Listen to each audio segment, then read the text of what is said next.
Okay, continue. VLAN 24. So, ayan, not member dito si ISP1.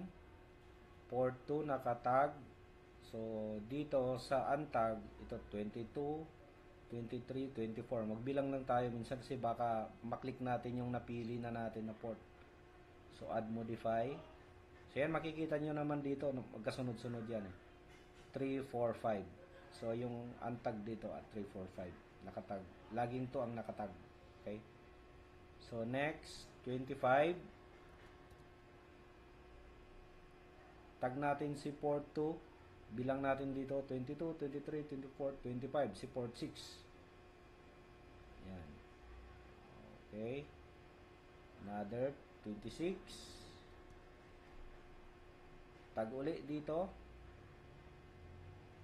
Port 7 na. Add. Yan. So, isa pa. VLAN 27. Tag. Untag. Add. Modify. Ayan. So, pag check natin dito, magkakasunod-sunod yan. 3, 4, 5, 6, 7, 8. Same dito sa pag-untag po. So, ito laging 2. Kasi si mini PC ang magko-communicate lagi papunta dun sa mga port 3, 4, 5, 6, 7, 8. So, yung mga VLAN ID mo na 22 hanggang 27, ang may communication lang yan, si port 2. Si mini PC lang may communication dyan. Tapos, ang may communication naman papunta kay ISP, si mini PC lang. Kaya itong 1, 2, itong VLAN 10, ganun yung ginawa natin.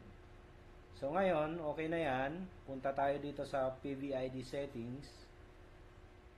So, yung 1, di na natin gagalawin yan. So, yung port 2, yan ang 10. Apply. Yan, mababago dito yan. Tapos ito, 22. Apply. Ito, 23. Apply.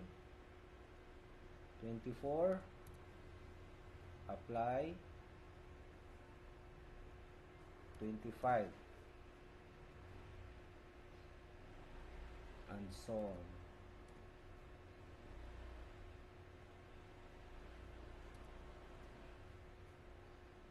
Yan. So, okay na yung settings natin dyan. So, kahit dito din na tayo magbago, yung bandwidth control na to, ilagay natin na ganun na lang. So, pwede naman tayo mag-limit ng bandwidth per port, pero wag na. Since sa vendor na natin gagawin yon, so i-open na natin to.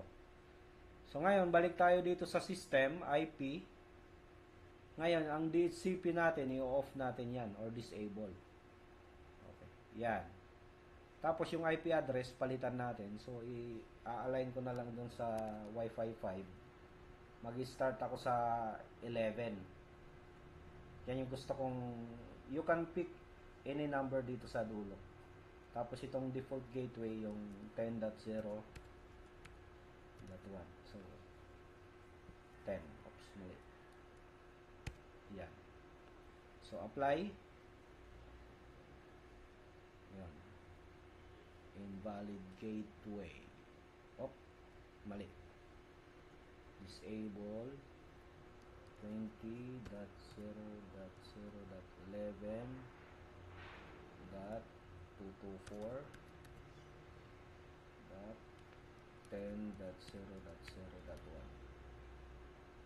Apply. Op, invalid.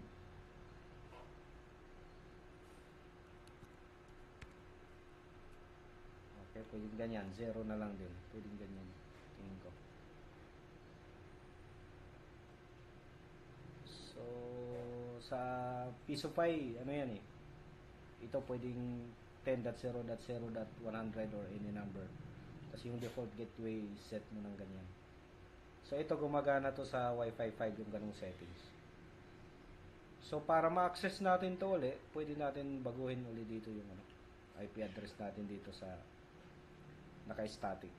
Okay? So, yan.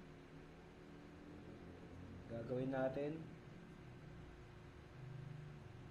Balik dito.